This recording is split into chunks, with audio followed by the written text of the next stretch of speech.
El líder de los trabajadores bolivianos toma el juramento de rigor a los miembros del nuevo comité ejecutivo. Provienen de los agentes del gobierno.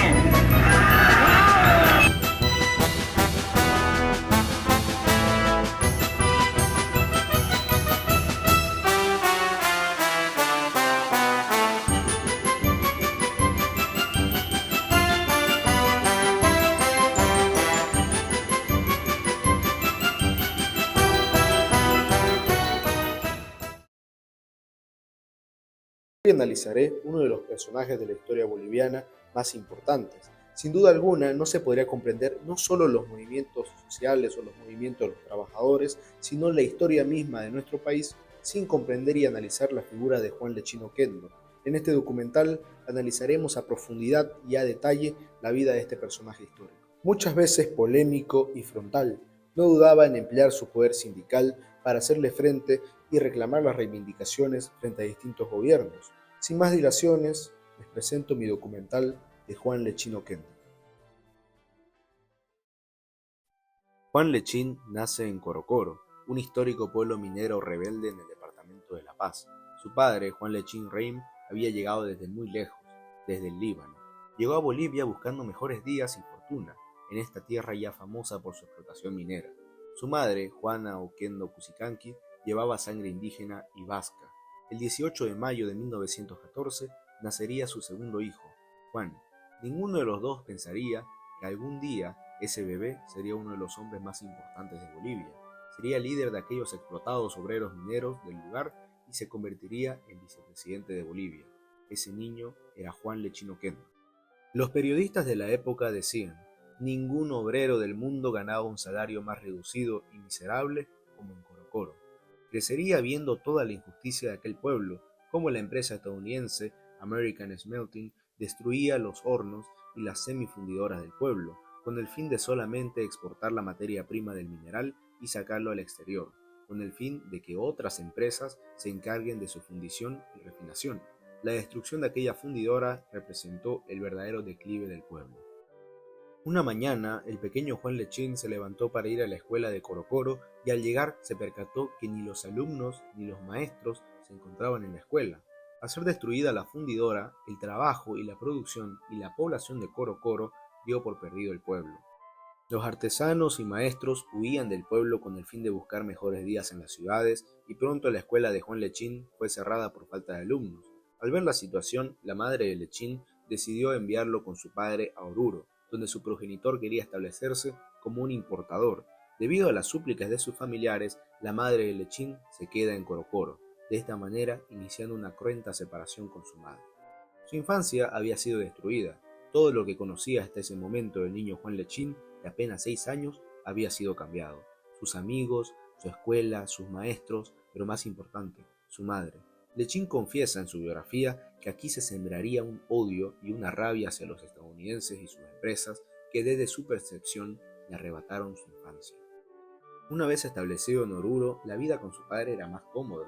Juan Lechín cuenta que una vez entró al escritorio de su padre buscando dinero para comprarse dulces.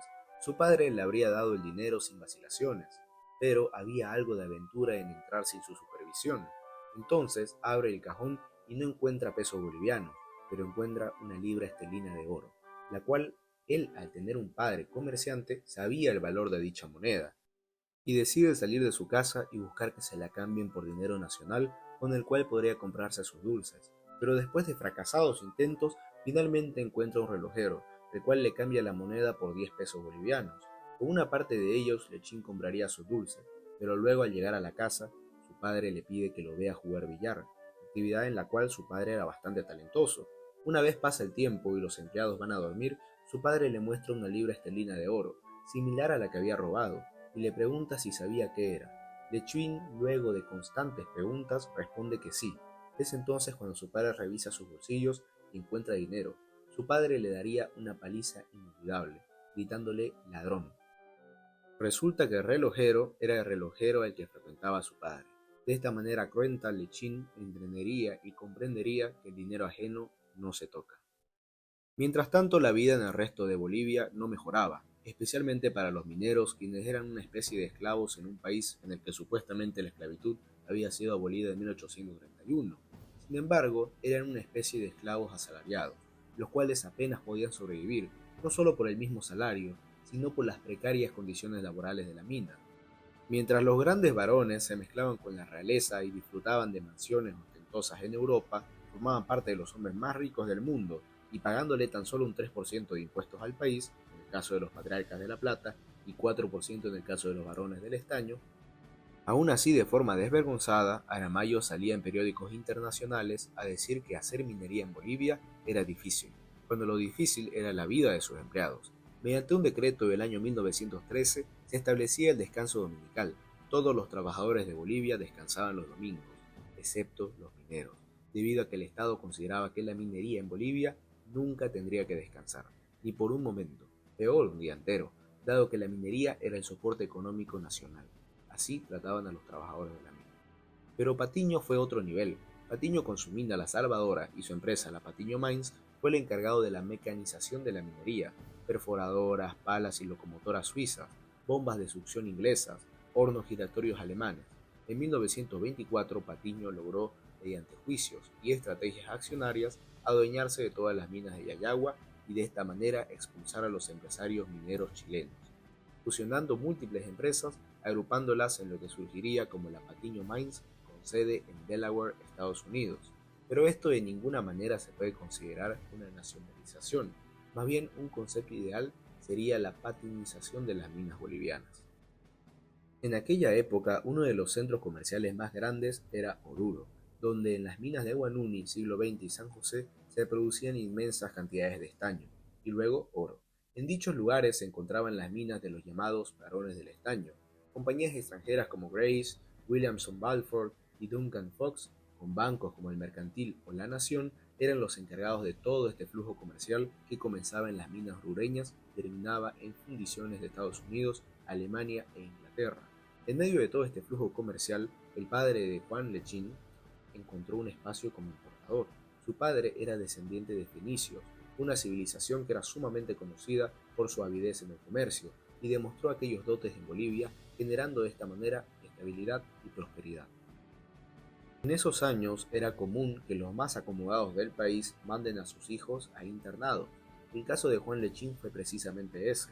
Fue enviado por su padre al Instituto Americano de La Paz, el único centro educativo privado del país para ese momento. Tenía algo más de 7 años de vida. Era un mundo completamente distinto al que había conocido anteriormente. El desastre económico de su infancia, a las carencias de Coro Coro, él lo detalla de la siguiente manera: yo era muy niño aún, tal vez 7 u 8 años. Pantalones cortos, camisa almidonada y chaqueta impecable era el uniforme. Ahí el mundo era diferente. Ahí pasaría gran parte de su infancia, en el Instituto Americano. Además de las materias normales, aprendía básquet, box, tenis y obviamente, una de sus grandes pasiones, el fútbol.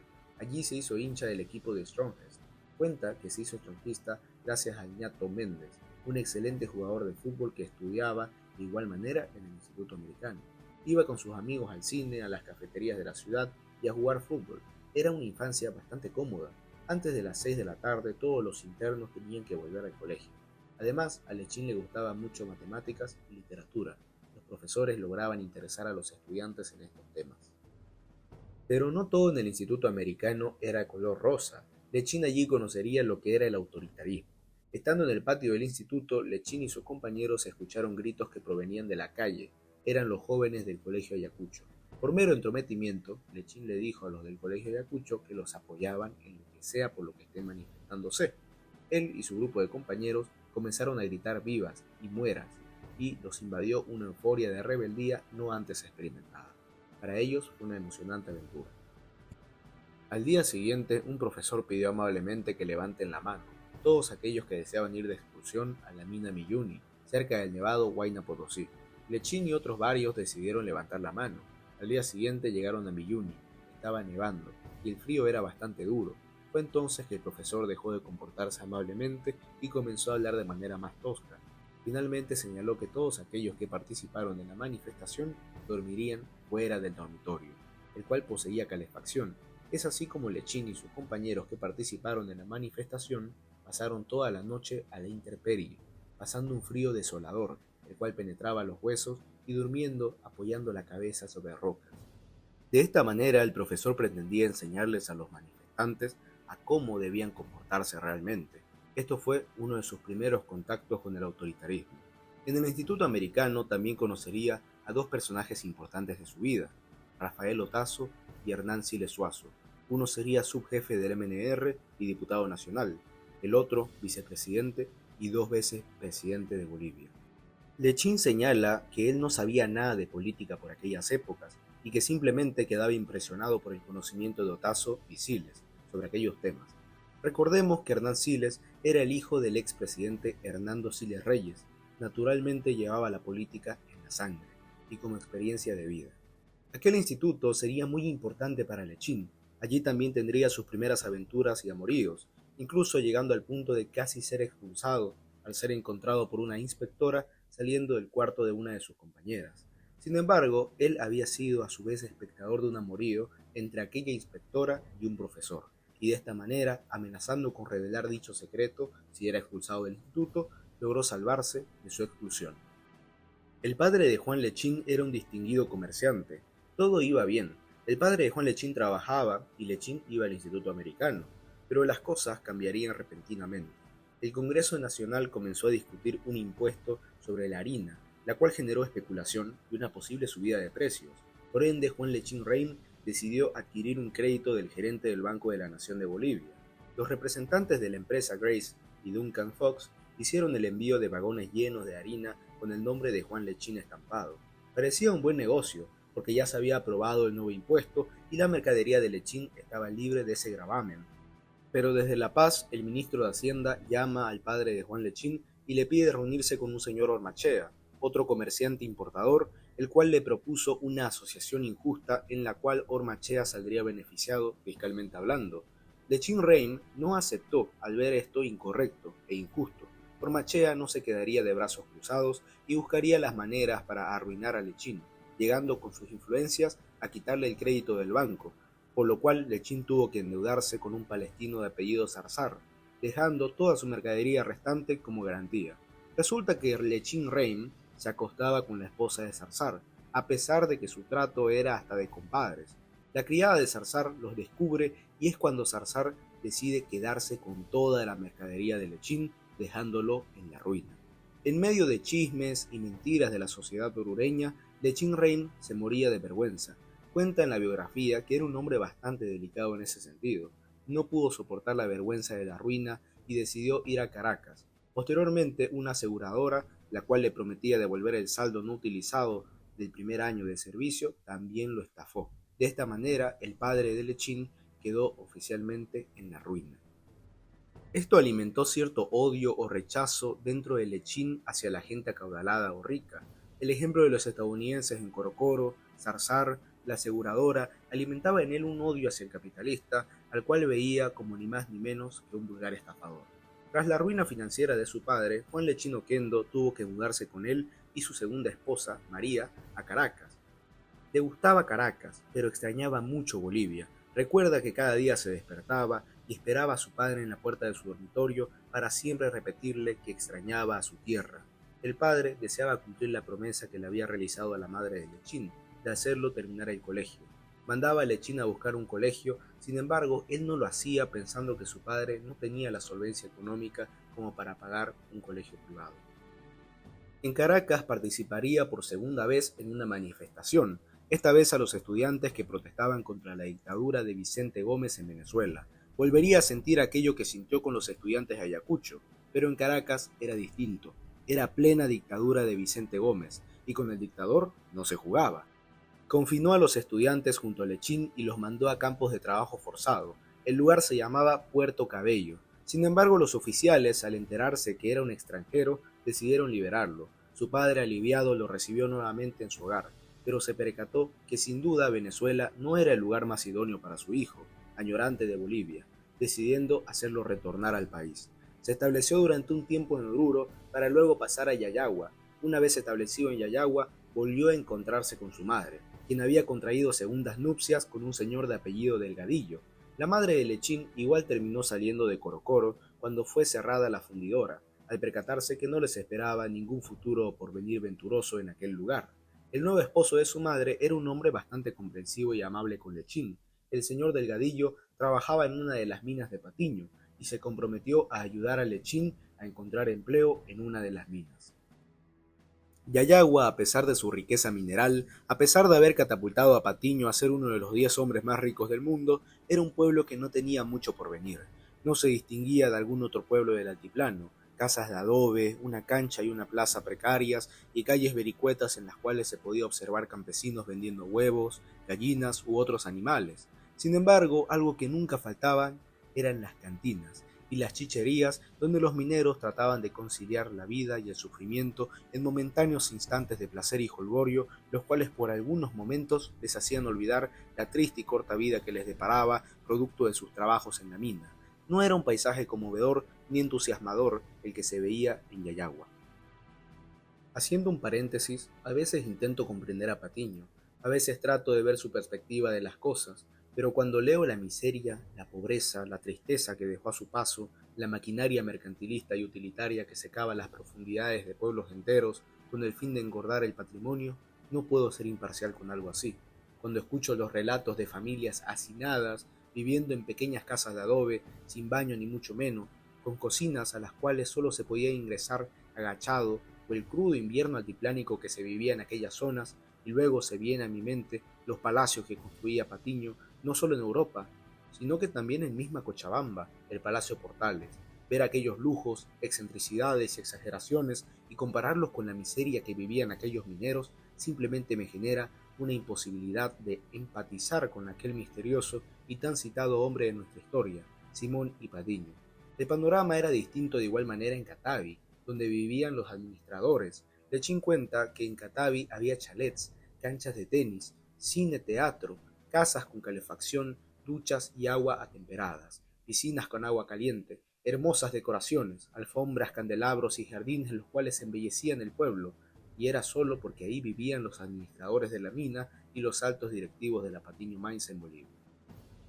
En Yayagua, Lechín reviviría una de sus pasiones de su juventud, el fútbol, incluso llegando a formar parte de la selección de Yayagua, la cual por aquella época era una de las más competitivas del país.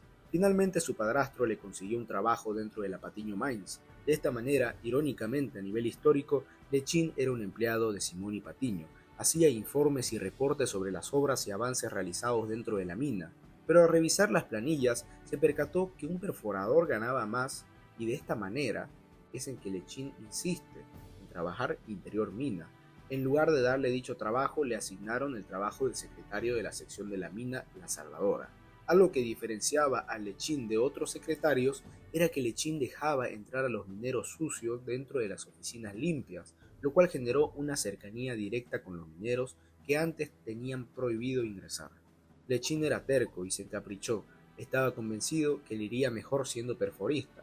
Finalmente consiguió el cargo y empezó a trabajar interior mina con el conocido maestro Encinas, un minero el cual era el preferido de la Patiño, dado que sabía olfatear y rastrear los restos de estaño hasta encontrar la fuente del mineral. Era un campesino cochabambino el cual trabajaba 6 meses interior mina y los otros 6 meses se iba a descansar a su tierra. Lechín logró convertirse en jefe de la sección 411 de la mina La Salvadora. Era un trabajo sumamente riesgoso. Lechín dormía en un pequeño cuarto el cual tenía piso de tierra y apenas era alumbrado por su lámpara de carburo. En el pasado las minas eran semicampos de explotación, los cuales vulneraban y violaban todos los derechos laborales. Cualquier intento de sindicato o reforma era respondido con represión por parte del gobierno, el cual no dudaba en usar la fuerza para aplacar cualquier protesta o revuelta dentro de las minas, o proscribir cualquier organización con estos fines. De los pocos derechos conquistados se encontraba la jornada de 8 horas, la cual se logró gracias a la presión de los mineros de Huanuni el año 1919. Gracias a Huanuni, todos los trabajadores bolivianos lograron la jornada de 8 horas. Poco a poco se fue generando un ambiente de cambio y lucha dentro de las minas. Empezaron a nacer los primeros sindicatos. Lechín describía la mina como un hormiguero. Nadie estaba preparado para algo similar, ni el más valiente ni el más fuerte. Aquel hormiguero donde estaban prácticamente encerrados, donde las tenues lámparas eran pequeños puntitos en medio de la oscuridad. Ambiente frío y taciturno que ni las mejores películas de terror pueden replicar. La humedad, combinada con lo sofocante del ambiente, es un sentimiento único, el cual solo los mineros conocían. El riesgo de encender una dinamita, la adrenalina de ver esa mecha arder hasta finalmente explotar, y sobre todo, aquella sensación indescriptible de enclaustramiento, falta de aire, y si se llegaba a respirar algo, se respiraba polvo pesado y vidrioso, el cual inundaba los pulmones causando dolor y angustia. La mina era quizás lo más cercano al infierno. Algo que se le puede reconocer a Patiño es la modernización y mecanización de la industria minera, perforadoras, chancadoras, vagoncitos y bombas de agua, todas con el sello de la Patiño Mines. Pero a pesar de la modernización, la realidad del minero no llegaba a la mínima dignidad. El minero, en 3 años trabajando, ya podía contraer silicosis debido a la inhalación de sílice, o también conocido como dióxido de silicio, el cual generaba inflamaciones en los pulmones e incluso puede llegar a ocasionar acumulación de líquidos en los mismos. El minero, cuando acababa su vida útil, su fuerza física, no era raro verlo pedir limosna en las calles de Oruro, escupiendo sangre y muriendo lentamente. Todo esto sin hablar de los horribles y sangrientos accidentes que pueden ocurrir dentro de la mina. Como líder de su cuadrilla, Lechín se propuso superar a su maestro Encinas. Los otros mineros que no formaban parte de su equipo se burlaban y mofaban incrédulos creyendo que el maestro Encinas era insuperable. Sin embargo, bajo el liderazgo de Lechín, su cuadrilla finalmente lo logró, de esa manera superando la producción récord que tenía Encinas y callándole la boca a sus compañeros incrédulos, y de esta manera lo comenzaron a llamar maestro. Incluso el mismo maestro Encinas lo comenzó a llamar maestro Lechín, y finalmente se quedaría con aquel apodo, el maestro. Así pasó el tiempo hasta que llegó la Gran Depresión. Los precios del estaño cayeron en picada y la solvencia financiera del Estado boliviano estaba en duda. En ese momento es cuando el presidente Hernando Siles Reyes intenta imponer un incremento del impuesto minero. Sin embargo, la rosca minera no iba a permitir ese agravio y desde sus palacios en Europa sacaban y ponían presidentes. Según el relato de Lechín, fueron ellos los que derrocaron a Hernando Siles para colocar a un militar a servir a sus intereses, Carlos Blanco Galindo. Y aquí estaría la historia de otro trabajo que tuvo Lechín. Resulta que durante el golpe de estado contra el presidente Siles, Lechín y sus compañeros estaban saliendo de la chichería, y al querer pedir un taxi en la comisaría, los confundieron con rebeldes comunistas, por lo cual terminaron apresados. Al día siguiente, los policías que los apresaron huyeron y abandonaron la comisaría al ver la caída del gobierno. Quedaron Lechín y sus compañeros. Al salir de la comisaría, el pueblo de Uncía creía que ellos habían tomado la comisaría y los recibieron como héroes. A los pocos días, autoridades de Oruro los nombraron héroes de la toma de la policía en Uncía. Se trasladaron a Oruro y allí los premiaron, y además le dieron el puesto de secretario de un comisario que apellidaba Ferrufino, y allí sería espectador de la corrupción del sistema policial boliviano. Ya como secretario, llegó a la comisaría una chola con grandes encajes y joyas de oro. Se veía que era una persona muy acaudalada. A su lado estaba su empleada, la cual se notaba sumamente pobre y raquítica, y exigía el pago de su sueldo. Ferrufino escuchó la historia y le dio la razón a la chola acaudalada, y la trabajadora quedó sin su sueldo. Lechín tomó nota y archivó el caso.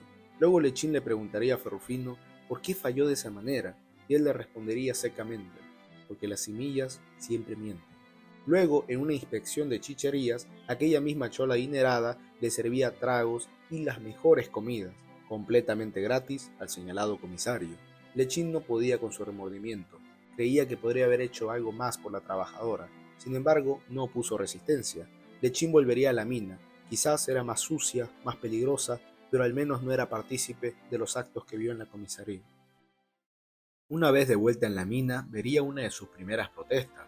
Las mujeres de los mineros bajaron hasta las residencias de los gerentes de la Patiño Mines, protestando debido al incremento en el precio del kilo de carne en la pulpería. Los esposos no estaban al tanto, sin embargo de igual manera se unieron a la protesta, la cual terminaría en chacota y abusos. Ingresaron a las casas de gerentes, saquearon algunas casas, robaron comida e incluso cuenta que destruyeron pianos. Finalmente la Patiño Mines cedió y el precio de la carne se mantuvo estático. Lechín seguiría su afición por el fútbol, lo cual lo hizo famoso en Yayagua, jugando en un equipo llamado Racing, el cual incluso competía independiente a la selección de Potosí, como si se tratara de la selección de otro departamento, debido al buen nivel futbolístico que tenían. Referente a los amores, Lechín conoció a una chica llamada Raquel, ambos sumamente jóvenes. Raquel era de una adinerada familia. Claramente sus padres no aprobaban su relación con un minero. Raquel se rebeló contra sus padres y la echaron de casa. Lechín la encontraría llorando, desolada en la calle, y fue ahí cuando pensó tener cierto compromiso con la muchacha, pero un fuerte compromiso, el de casarse con ella. Uno de sus amigos notarios tuvo que falsificar su edad para poder dar fe del matrimonio y así terminó casándose con Raquel, con la cual tuvo una hija, Graciela. Los tres vivían en un pequeño cuarto con piso de tierra. Tenían que tirar agua a la tierra para que el polvo no afectara los pulmones de la niña. Sin duda, no era un lugar idóneo para la crianza. Hubo un punto en el cual la situación sobrepasó a Raquel, quien estaba acostumbrada, obviamente, a un mejor estilo de vida. Le dijo a Lechín que no aguantaba más, no podía vivir así, y Lechín comprendió naturalmente. El matrimonio no duró mucho. Raquel volvió con sus padres junto con su hija y la niña a los 12 años sería enviada a un convento. Tristemente moriría a temprana edad, cosa que afectó y atormentó emocionalmente a Lechín durante mucho tiempo, debido a que quería mucho a su primera hija.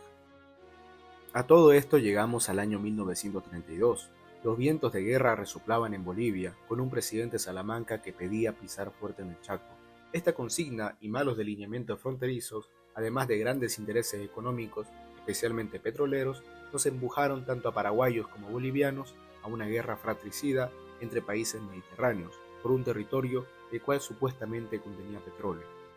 Por aquella época muchos jóvenes cayeron en el discurso de Salamanca. Muchos adolescentes y jóvenes veían la guerra como algo glorioso, increíble, el lugar donde uno se forjaba como hombre, héroe y un verdadero boliviano. Nada más lejos de la realidad. Muchos adolescentes querían pisar fuerte en el Chaco, entre ellos Juan Lechín, el cual incluso al no ser reclutado en Yayagua, decidió ir hasta el cuartel general de La Paz a pedir ir a la guerra, sin duda ignorando lo que realmente era la guerra y al infierno al cual se dirigían todos. Fue inmediatamente rechazado debido a su corta edad y por no tener libreta de servicio militar. En aquel momento todavía no existía un reclutamiento general, por ende Lechín no fue aceptado ni llamado al conflicto. Volvería resignado a Oruro, triste por ser considerado todavía un jovenzuelo. Ya en Oruro, en la plaza, se encontraría con un amigo, el coronel Quiroga, comandante del regimiento Avaroa en Yayagua, al cual insistió con el fin de ser reclutado. Quiroga le advertía que era muy joven para morir por bala paraguaya y que debía pensarlo. Sin embargo, ante tanta insistencia decidió darle una carta de recomendación para que se dirija al subteniente Guino, uno de sus viejos amigos del Instituto Americano, el cual se encargaba del reclutamiento. Llegó y le dijo: quiero pisar fuerte en el Chaco, y finalmente cedieron. Lechín, un joven de tan solo 18 años, iría a la guerra del Chaco, sin saber lo que le esperaba. Viajaría al Chaco, se despedía del frío altiplánico y experimentaba el calor chaqueño. Dejaba la excavadora por la metralleta Mauser. Lechín recibió el entrenamiento básico: arme, desarme, tiro al blanco, trote de resistencia y saludo a los superiores. Lechín comenzaba a experimentar lo que realmente era la guerra del Chaco. A los soldados collas, es decir, aquellos acostumbrados al frío altiplánico como Lechín, la pasaron bastante mal. Pasar del frío extremo al calor extremo era terrible. A veces vaciar la cantimplora no era suficiente para apagar la sed. Además, lo sofocante del ambiente, los ineficientes y a veces inexistentes caminos del Chaco boliviano, los llevaban por sendas repletas de maleza y todo tipo de vegetación. Esto, sumado al calor ardiente, generaba un ambiente simplemente insoportable para el soldado boliviano, que no conocía a profundidad la región del Chaco. Y todo esto sin siquiera llegar al frente de batalla. Ya Lechín había escuchado del legendario Manuel Marzana y su epopeya en Boquerón, la cual llegó a ser aplaudida hasta por los paraguayos, los cuales recibieron a los prisioneros bolivianos con mucho respeto. Otra leyenda de la guerra era Germán Busch, al cual precisamente el batallón de Lechín iría a reemplazar. Tenían que apurar el paso para llegar a la región de Cuatro Vientos, y hubo un momento en el cual ya ir en camiones era ineficaz, así que decidieron ir a caballo. A Lechín se le dificultaba bastante el montar a caballo. Una vez llegaron a Cuatro Vientos, los comandantes les ordenaron tomar rumbo a Nanagua, un fuerte bastión de los paraguayos. Nanagua era simplemente increíble en el sentido terrorífico de la palabra. El piso en Nanagua temblaba, asemejando a un terremoto. Sin embargo, los temblores no provenían de las placas tectónicas, sino de los cañones los cuales retumbaban el suelo de Nanagua. Lechín, como soldado, a pesar de su inexperiencia, destacó por su inteligencia y adaptabilidad. incluso aconsejando a algunos comandantes y capturando a un francotirador paraguayo. En la guerra se reencontraría con sus amigos del Instituto Americano, Hernán Siles Suazo y Rafael Otazo, a los cuales ayudaría a cavar sus trincheras. La guerra era cruenta, pero hay un punto en que la mentalidad del soldado se enfría, en que la realidad cruda y sangrienta se impone por encima del instinto de supervivencia, el cual la salvaje y fuerte violencia opaca, con una frase bastante típica: si no me mataron ayer, ¿por qué me matarían hoy? Muchos creían ser elegidos para ser héroes, muchos se creían invencibles superando a la suerte y a la muerte misma, en diversas ocasiones. Algunos volverían a casa, otros no. Habían deserciones, muchos se disparaban en la mano o en el brazo con el fin de ser dados de baja. Algunos lo lograban, otros eran descubiertos y eran fusilados por traidores. La guerra era así. En un ataque sorpresa, Lechín y sus compañeros fueron emboscados y en medio de la balacera se percataron que los paraguayos, los pilas, se encontraban en los arbustos, ocultos. El comandante da la orden y atacan. Quedaban Lechín y unos cuantos soldados. Poco a poco fueron cayendo. Un teniente recibe un disparo en la canilla y cae derribado. Lechín recibe uno en el pie. Al inicio, y posiblemente por la adrenalina, no sintió nada, y es más, buscaba a quién le había disparado, pero luego sentiría la sangre empapando su pie izquierdo y se arrastraría al piso para ocultarse junto a los supervivientes. Cuando todo parecía perdido y parecía que los paraguayos irían a rematarlos, aparece el coronel Fernandino Bilbao Rioja y hace retroceder a los paraguayos en una operación pinza para atrapar a los pilas. Finalmente logró el escape de los paraguayos. Tras conocerse la valentía del soldado Lechín, sería ascendido a sargento y sería evacuado al hospital de Villamontes. Al ser revisado en el hospital, se percatarían que la herida de Lechín no era simple, no era normal. La bala había afectado huesos clave para la recuperación y requería de una operación quirúrgica de alto nivel, la cual el hospital de Villamontes no podía realizar. Así fue enviado al Hospital Militar de La Paz. La guerra para Lechín había terminado. La Bolivia de la posguerra era curiosa. Los sobrevivientes de la guerra del Chaco tenían otra mirada de cómo tenía que funcionar el gobierno. Tras la caída de Salamanca y Tejada Sorzano, una línea de militares nacionalistas tomó el poder. David Toro y Germán Bush fueron presidentes y estaban convencidos de que el Estado Nacional tenía que intervenir más en la economía y que las divisas conseguidas a partir de la explotación minera tenían que caer en manos del Estado boliviano. Sin embargo, tras la muerte de Bush, sucedieron distintos gobiernos que, en lugar de continuar con el legado de los excombatientes y combatir los intereses de la rosca minera, decidieron ser serviles a la misma, como ser el presidente interino, Carlos Quintanilla Quiroga, o el presidente Enrique Peñaranda, los cuales retrocedieron las reformas impulsadas por Bush y Toro. Durante un tiempo, Juan Lechín, ya como excombatiente, fue vendedor de autos, oficio con el que logró subsistir durante unos meses. Sin embargo, él no quería ser vendedor de autos, así que decidió pasar clases de contaduría general por correo y recibió el título de contador por la escuela de Gregg. Sin embargo, en su primer trabajo lo intentaron obligar a defraudar al fisco, es decir, evadir impuestos. Notó que los egresos e ingresos de la empresa no cuadraban muy bien y que lo declarado no tenía coherencia con lo ganado. Estaban defraudando. Ahí se acordó de la estafa sufrida por su padre, de la chola enjollada que explotaba a su trabajadora, del oficial Ferrufino y de los varones del estaño, y decidió no formar parte de esto. Renunció y botó su título a la basura. Para subsistir decidió seguir los pasos de su padre, convertirse en comerciante. Revendía telas y neumáticos, y así logró subsistir. Sin embargo, Lechín no esperaba que el servilismo del presidente Peñaranda a los Estados Unidos llegara a los puntos en que llegó. No solo entregó a precio de regalo el estaño a los Estados Unidos, no solo le declaró la guerra a Alemania y Japón, sino que también persiguió a cualquier comerciante que trabara algún negocio con la comunidad alemana o japonesa en nuestro país. Incluso llegaron a formar listas negras con el fin de perseguir comerciantes. Lechín sufrió las consecuencias de estas políticas, dado que muchos de sus clientes eran precisamente alemanes y japoneses. Las ventas bajaron y Lechín cayó en la pobreza. Vivía en un pequeño cuarto frente al cementerio general, apenas almorzaba y cuando la dueña de la pensión se apiadaba de él, y el tranvía era un lujo que no podía darse. Finalmente conseguiría trabajo como fabril de textilería, pero sin duda lo que más impotencia y rabia le generó de aquel funesto gobierno fue la masacre de Catavi. Los trabajadores de la mina de Catavi, una mina de Patiño, bajo la excusa de la lucha internacional contra el nazismo, fueron obligados a trabajar de manera continua, reduciendo de manera significativa sus descansos. Prácticamente trabajarían sin parar y sin ningún aumento.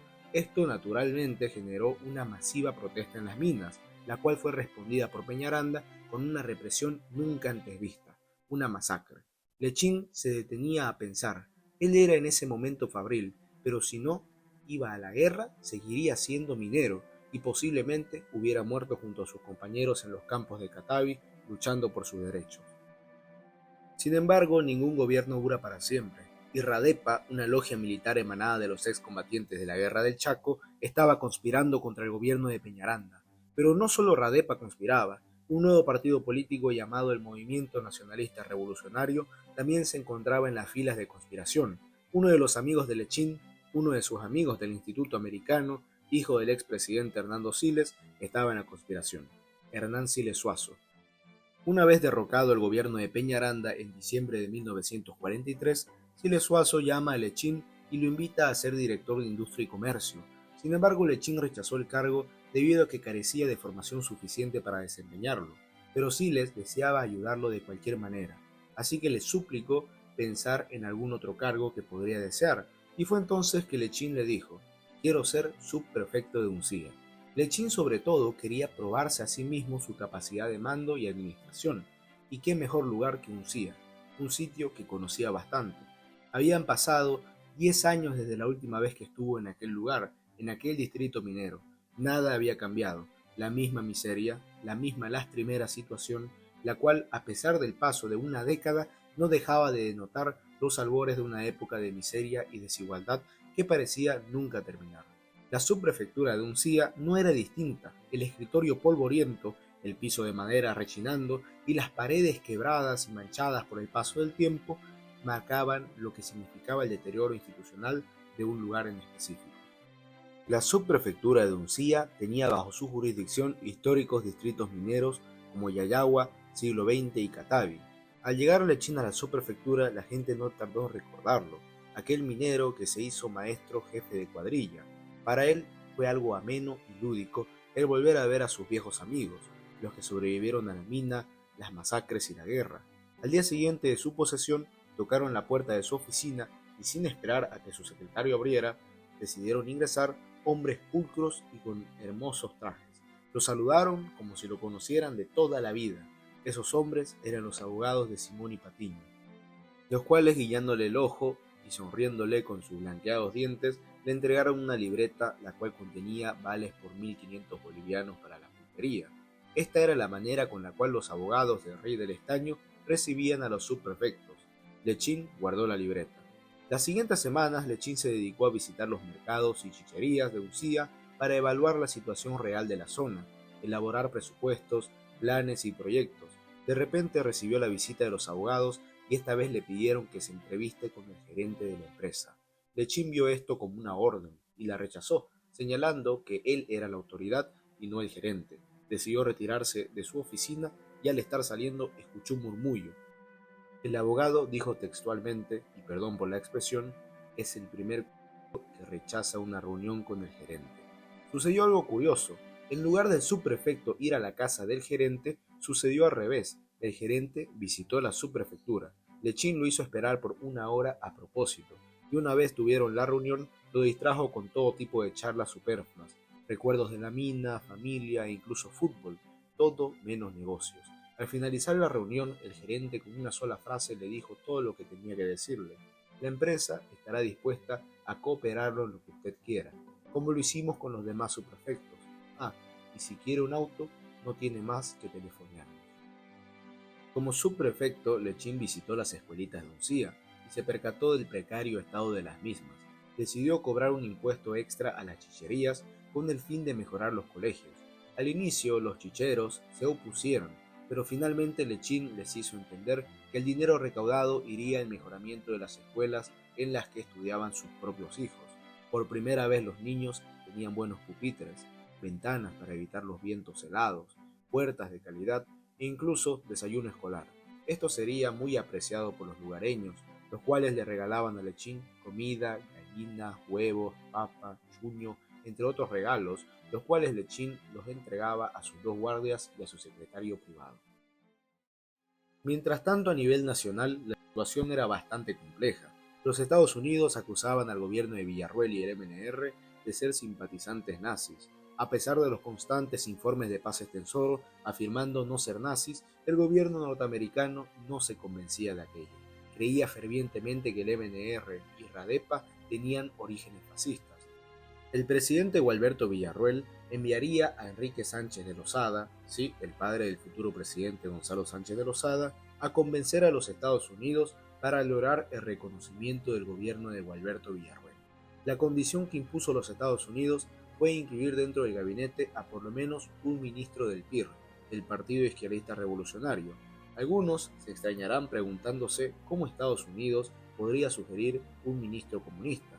Tenemos que recordar que por aquel entonces estaba vigente la alianza estadounidense-soviética contra los nazis. Por ende, tal sugerencia no es descabellada.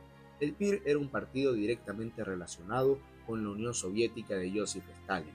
El MNR, mientras tanto, denunciaba una alianza de la rosca con el PIR de José Antonio Arce, con el fin de derrocar al gobierno de Villarroel.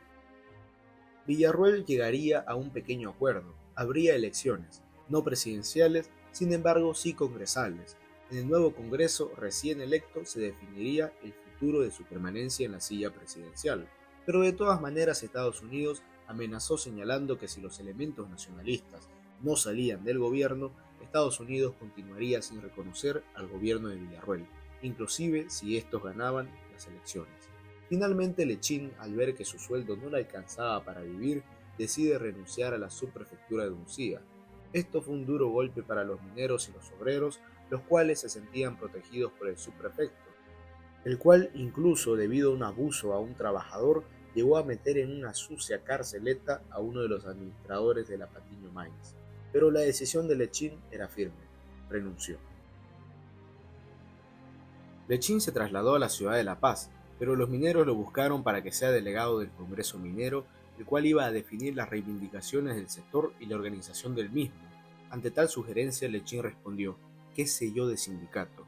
Pero los mineros no lo buscaban por lo que sabía, sino por lo que hizo, por las cosas que se animó a hacer como autoridad, por aquel espíritu rebelde el cual buscaba ante todo la justicia.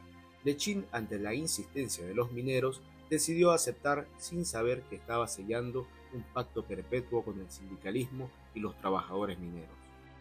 En el Congreso de la Federación de Mineros, Lechín llegaría como un moderado, comparado con los encendidos y efusivos discursos de otros líderes mineros, los cuales gritaban y enarbolaban fuertes discursos que comenzaban con mueras a la rosca minera, y poco a poco Lechín se fue empapando de este discurso. Sintió la emoción de aquellos mineros, sintió la esperanza, la ira, la impotencia y sobre todo la valentía de aquellos hombres que no dudaban en enfrentarse a uno de los 10 hombres más ricos del mundo. Lo cierto es que, contrario a lo que muchos piensan, el espíritu sindicalista de Lechín no era muy fuerte en aquellos tiempos. Incluso se sintió intimidado por los otros líderes. En palabras textuales, se sintió el ser más pequeño frente a los dirigentes mineros. En su primera intervención dirigió tímidas palabras agradeciendo el haber sido invitado al Congreso. En dicho Congreso se fundó la Federación Sindical de Trabajadores Mineros de Bolivia. Entre las demandas de la nueva federación se encontraban el desayuno escolar para los hijos de los mineros, contratos colectivos, fuero sindical, vivienda obrera, un juicio contra Hochschild y la celebración del Día del Minero cada 21 de diciembre en honor a los caídos en la masacre de Catavi. En dicho congreso, de igual manera, Lechín sería elegido secretario permanente. Mientras tanto, en el panorama nacional, Villarroel convoca elecciones parlamentarias, las cuales son ganadas por el MNR, de esta manera legitimando su poder. Los Estados Unidos se negaron a reconocer el régimen de Villarroel. Lo cierto es que todo era una coartada, la cual funcionaba a modo de chantaje con el fin de presionar al gobierno boliviano y buscar que aquellos serviles a los intereses estadounidenses sean los ganadores de las elecciones. Lechín le relataba que por aquellos años se intentó un golpe de Estado al cual Villarroel respondería con los tristemente conocidos como los fusilamientos de Chuquipata. Por aquellos años los varones del estaño movían cielo y tierra con el fin de derrocar al gobierno de Villarroel. Villarroel fue uno de los primeros gobiernos bolivianos que verdaderamente se pusieron del lado de los trabajadores, y en especial de los mineros. Los mineros por primera vez veían escuelitas con puertas y ventanas, viviendas algo dignas y algún aumento significativo en sus salarios. Por otro lado, Lechín, el dirigente minero, no se quedaba corto en cuestiones de amores. Por aquellos años conoció a una muchacha llamada Corina, la cual lo cautivó y finalmente significó el segundo matrimonio de Lechín. Con Corina tuvo un hijo, Juan Renan, el cual murió a los 6 meses de nacido debido a una bronconeumonía. Corina trató e intentó convencer a Lechín de dejar la carrera sindical, dejar la dirigencia de los mineros y seguir una vida común y corriente y estable. Sin embargo, eso nunca fue el estilo de vida de Lechín, y él ya estaba convertido y convencido de que su destino estaba ligado al de los mineros y al de los trabajadores. Es decir, dejar una pasión cuando verdaderamente dicha pasión significa un norte o un destino preseleccionado en tu vida es muy difícil. Corina, cansada del agitado estilo de vida de Lechín, naturalmente luego del fallecimiento de Juan Renan, decidió pedir el divorcio. La relación de Lechín y el gobierno de Villarroel era tan estrecha que incluso en una ocasión Lechín le tendió una trampa al señor Lloyd Down, el cual era gerente de la empresa unificada de Potosí, propiedad de Mauricio Hochschild. Con dicha trampa se logró apresar al gerente infraganti coimeando dirigentes mineros. Tras el fin de la Segunda Guerra Mundial, Lechín junto a otro dirigente minero fueron los representantes bolivianos frente al Congreso Mundial de los Trabajadores Mineros. Fueron bien recibidos, ya que muchos de los dirigentes querían conocer a los líderes sindicales de los trabajadores del famoso Simón y Patiño, uno de los hombres más poderosos y ricos del mundo. Luego de dicho congreso, del cual Lechín salió bastante molesto, dado que los franceses no reconocían las distintas luchas obreras y mineras de otros lugares del mundo y pretendían colocar a Francia como la lumbrera del desarrollo sindical, Lechín se dirigía a España, donde concertaría una reunión con Elías Belmonte.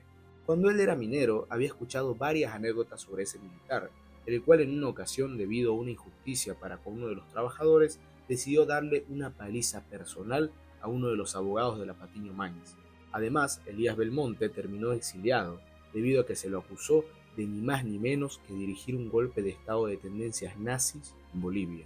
Según la versión del gobierno de Enrique Peñaranda, el mayor Elías Belmonte había conspirado para iniciar un golpe nazi en el país.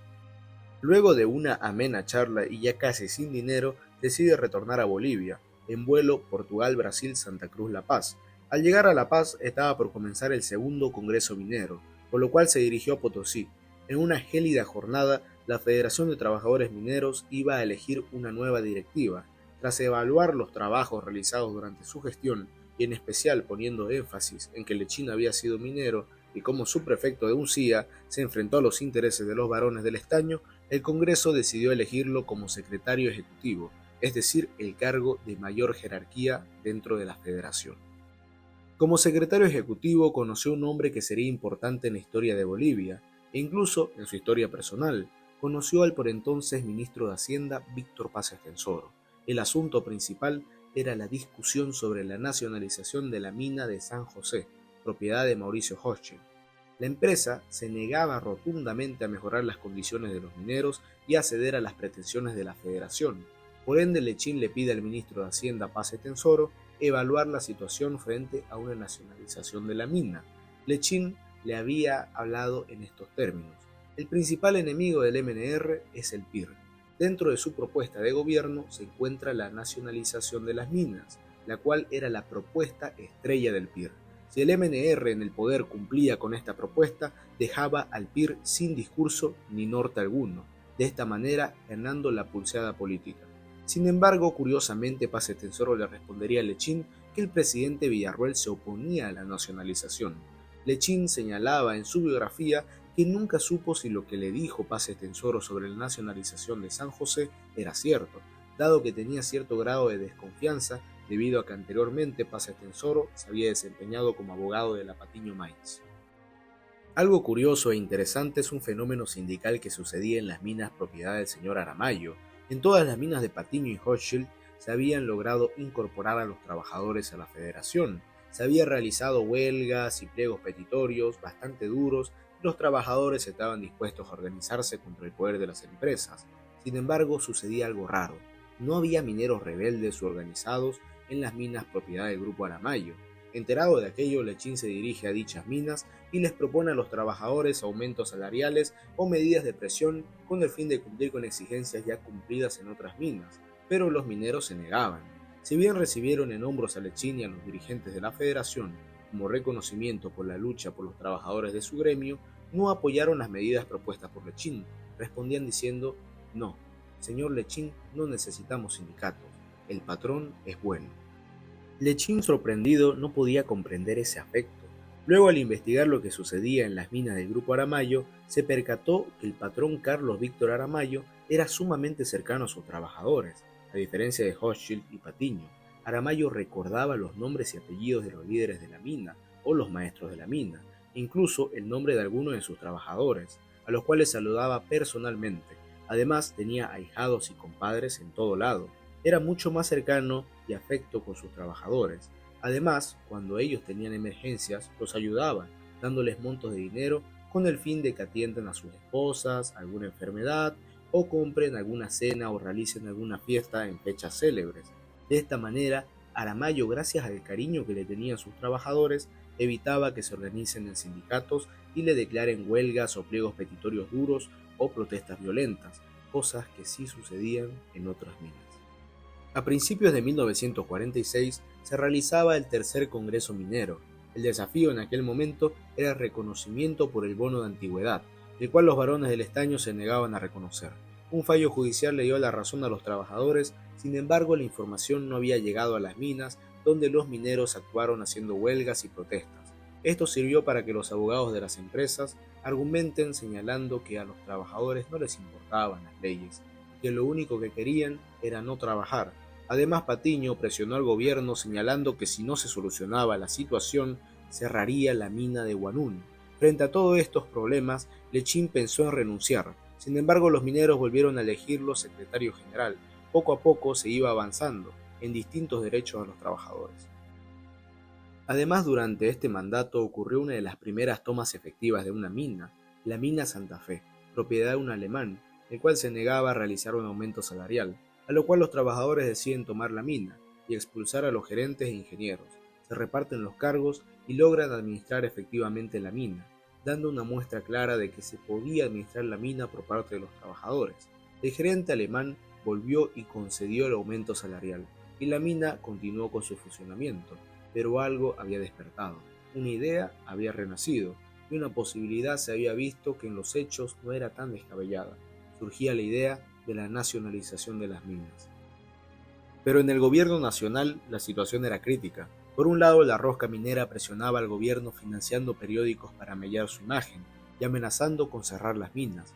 Los piristas alentaban la conspiración y los Estados Unidos se negaban a reconocer el verdadero precio internacional del estaño, a pesar de que la guerra ya había terminado. En todo este contexto, el ambiente de zozobra y la división del país y la sociedad se hacían aún más fuertes. La imagen del presidente Villarroel o era muy aclamada o era muy odiada. La sociedad no olvidaba ni perdonaba los fusilamientos de Chuquipata, y los rumores de golpe de Estado o rebelión crecían. Villarroel se quedaba cada vez más solo. La dubitación y su indecisión al momento de la toma de decisiones puntuales fue aquello que lo condenó. Incluso los mismos MNRistas comenzaron a alejarse del gobierno. Lechín, el día 20 de julio de 1946 se encontraba en Oruro, donde estaba intentando solucionar ciertos problemas en la mina de San José. Era un apacible día en Oruro, un frío gélido común en la zona, sin embargo con un ambiente de tranquilidad, todo lo contrario a lo que sucedía en La Paz, donde el presidente Villarroel se batía entre la vida y la muerte, frente a la violenta turba que acabaría con su gobierno y con su vida. Al día siguiente, 21 de julio, Lechín se dirigió a la plaza y se acercó a un joven que vendía periódicos, y cuando vio al titular de primera plana quedó completamente petrificado, y le invadió una profunda tristeza. El titular decía: mataron a Villarroel.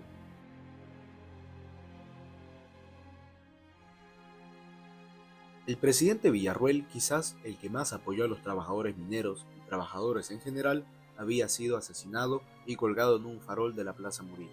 Tras la caída de Villarroel, no tardó en iniciar la persecución a los líderes sindicales y a los MNRistas o afines al anterior gobierno. El día 22, Lechín se encontraba desayunando con otro líder sindical, Mario Torres, cuando de repente un oficial armado le pregunta: Usted es Lechín, e inmediatamente le dice queda preso. Fueron enviados a una unidad de la policía y enviados al patio trasero, donde se encontraban otros MNRistas, todos nerviosos y tristes debido a que no sabían si el nuevo gobierno respetaría sus vidas, dado que en las radios y periódicos se incitaba a la violencia, y en especial al colgamiento de los llamados villarruelistas. Sin embargo, Lechín luego sería liberado.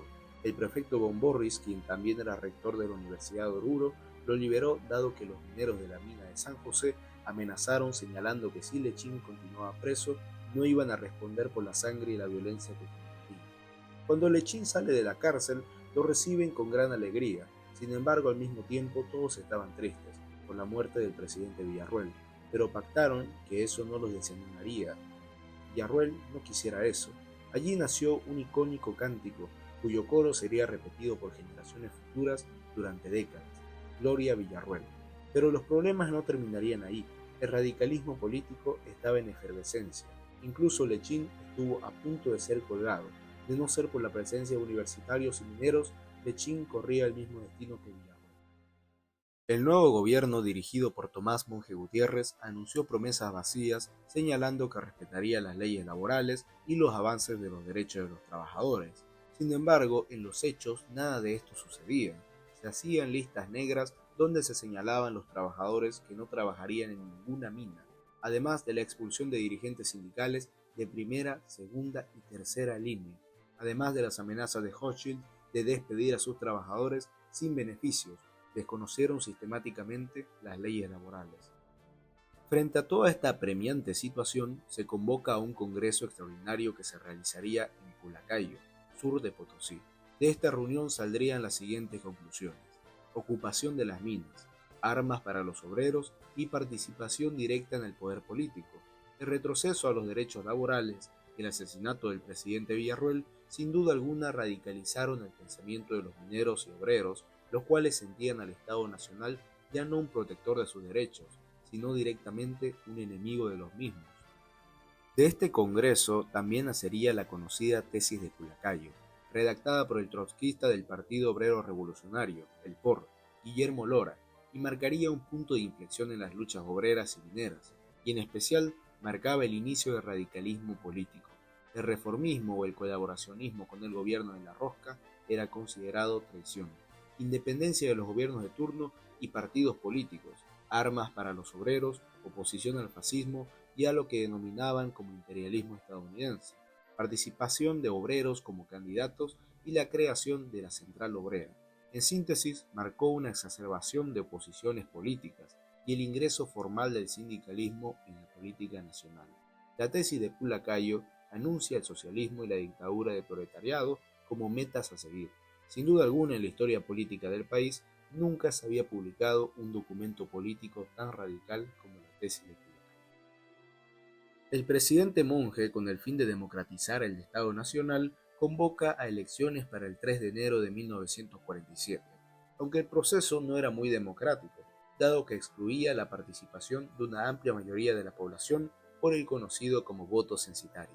Se presentaron tres principales candidatos: el doctor Enrique Herzog Garayzábal, apoyado por la rosca minera y por los resabios que quedaban del Partido Republicano en el país, los cuales se hallaron en el partido conocido como el PURS, el Partido de la Unión Republicana Socialista. Por otro lado estaba Luis Fernando Huachaya, quien iba por el Frente Democrático Antifascista, que comprendía el Partido Liberal y el PIR. Por aquel entonces, en estos dos candidatos se veía el inicio de la influencia de la Guerra Fría en nuestro país. Herzog más alineado a los intereses americanos, mientras Huachaya con el PIR se veía enlazado indirectamente a los intereses soviéticos. Y por otro lado estaba el ex ministro de Hacienda de Villarruel, Víctor Paz Estenssoro. Participaba como candidato a la presidencia por el MNR y representando al conocido bloque parlamentario minero, que comprendía al MNR y al POR. Paz Estenssoro sería derrotado sacando tan solo 5.56%, mientras que Huachaya y Herzog estaban separados por tan solo 443 votos. Herzog sacó el primer lugar con 47.22%, mientras que Huachaya el segundo con 46.75%. Finalmente, Huachaya declinó su candidatura en el Parlamento y le pidió a sus parlamentarios votar por Herzog. para presidente, y de esta manera Enrique Herzog se convertiría en presidente de la República. Pero en lo concerniente a esta biografía, cabe señalar que en estas elecciones sería la primera vez que Lechín participaría para un cargo de elección. Fue candidato a senador tanto en Oruro como en Potosí. En ambos lugares logró ganar, por lo que tuvo que elegir una senaduría. Eligió la de Oruro y le entregó la senaduría de Potosí a Luis Mendívil. Lechín y Mendívil representaron las únicas dos senadurías del bloque parlamentario minero. Además, el bloque logró 6 diputaciones, entre los que se encuentran Guillermo Lora, Mario Torres y Jesús Azpiazu, entre otros, que lograron ser electos diputados. La relación de Lechín con el gobierno de Herzog era bastante conflictiva. Herzog era un presidente que ordenó distintas represiones, no solo en las minas, sino también en el campo, en donde a su vez tanto campesinos como mineros comenzaron a agitarse violentamente en contra de sus jefes. La relación era tensa. Ni Lechín aguantaba a Herzog, ni Herzog aguantaba a Lechín. Prueba de ello es que en una sesión del Parlamento se apersona el mismo presidente. Herzog le da la mano a todos los senadores, excepto a Lechín, quien tampoco les tira la mano a sabiendas de un posible desaire. Ninguno de los dos extendió la mano para saludarse, simplemente se saludaron moviendo la cabeza.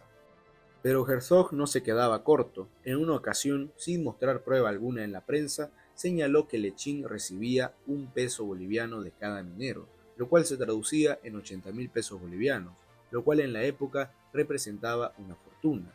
Lechín salió a responderle al presidente acusándolo de calumniador. Muchas veces se pretendió ensuciar la imagen de Juan Lechín, sin embargo no existieron pruebas concretas para señalarlo como alguien corrupto. Otra gran acusación que se llegó a popularizar en el imaginario colectivo boliviano era que Lechín era dueño de una fábrica de llantas en Venezuela. Esta acusación carece de pruebas. Lo que es cierto es que durante la dictadura de Marcos Pérez Jiménez en Venezuela, la familia Lechín, para ser específicos, sus hermanos en Caracas, abrieron la famosa reencauchadora Lechín, la cual operaba en aquel país. Hay una gran diferencia entre una reencauchadora y una fábrica de llantas. Para el cuarto Congreso de la Federación en Colquiri, en junio de 1947, la situación era complicada. Los varones del estaño declararon utilidades y señalaron que las utilidades habían caído extraordinariamente debido a las huelgas y alzamientos sindicales en las minas. De esta manera se justificó el apresamiento de dirigentes y el despido de trabajadores. Lechín en el Congreso defendió la retroactividad de un fallo judicial el cual le otorgaba a los trabajadores el 25% de las utilidades anuales de las empresas mineras, además de un bono de Navidad, el cual no habían pagado por 4 años, y si sumamos el 25% de cada año, sería el total de utilidades de un año completo. Estaba a punto de aprobarse cuando el PIR decide ponerse del lado de la rosca minera y aprobar tan solo un sueldo como compensación por esos 4 años de utilidades. De esta manera, los mineros perdían millones y millones. El presidente estaba obstinado en sacar a Lechín y al bloque parlamentario minero del Congreso, logrando el desafuero tanto de Lechín como de sus compañeros. Estuvo a punto de lograrlo. Sin embargo, gracias a los diputados y senadores orientales, es decir, los parlamentarios de Santa Cruz, Pando y Beni, se logró detener ese desafuero, el cual sacaría a Lechín y al bloque minero del Congreso. Los parlamentarios orientales no tenían ninguna conexión ni obligación con la rosca minera, y por ende votaron según lo que veían justo y conveniente. Para 1948 se desarrollaba el quinto Congreso de la Federación en Atocha, distrito de Telamayu, en donde se ratificó tanto el liderazgo de Lechín y la tesis de Pulacayo. Además contó con la presencia del ministro de Trabajo de Herzog, el señor Monasterios, el cual era un ministro bastante comprensible, el cual reconocía frente al Parlamento la precaria situación humana que se vivían en las minas, y buscaba que el gobierno tome una posición más neutral, sin declarar la guerra a los varones del estaño, ni apoyar a los grupos radicales dentro del sindicalismo, ni tampoco manteniendo al gobierno servir a los intereses de la rosca minera. Para 1949, el movimiento minero comenzó a radicalizarse, y la dirigencia minera y la federación tienen la culpa de esto. Incluso se llegó a secuestrar al nuevo ministro de Trabajo, el ministro Loaiza, y solo se lo liberó por orden de Lechín, y bajo la condición de un pliego petitorio que tenía que ser acatado por la Patiño Mainz. Ante las presiones, el presidente no sabía qué hacer. En este punto de la historia fue cuando el gobierno y la figura del presidente Herzog se debilitaron, mientras que las posiciones y posturas del sindicalismo minero y la Federación de Lechín se radicalizaron. Por un lado existían las presiones de Lechín para que se acate un duro pliego petitorio, y por otro lado estaban las presiones de Antenor Patiño, heredero de Simón y Patiño. A modo de paréntesis, tenemos que recordar que Simón y Patiño fallece en 1947 en Buenos Aires, por ende su hijo Antenor toma las riendas de la Patiño Mines.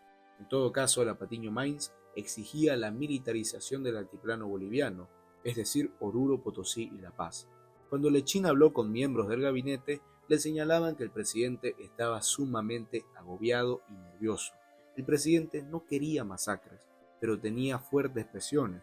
Según la versión oficial, el presidente tuvo una crisis nerviosa y tuvo que viajar a Chulumani y pedir licencia.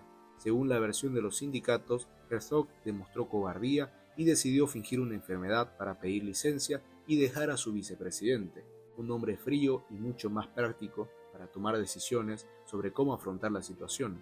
Obviamente esto aprobado por los varones del estaño. Cual sea la verdad, el presidente termina viajando a Chulumani y dejando temporalmente el cargo a favor de su vicepresidente. Aquel vicepresidente era el doctor Mamerto Urriolagoitia.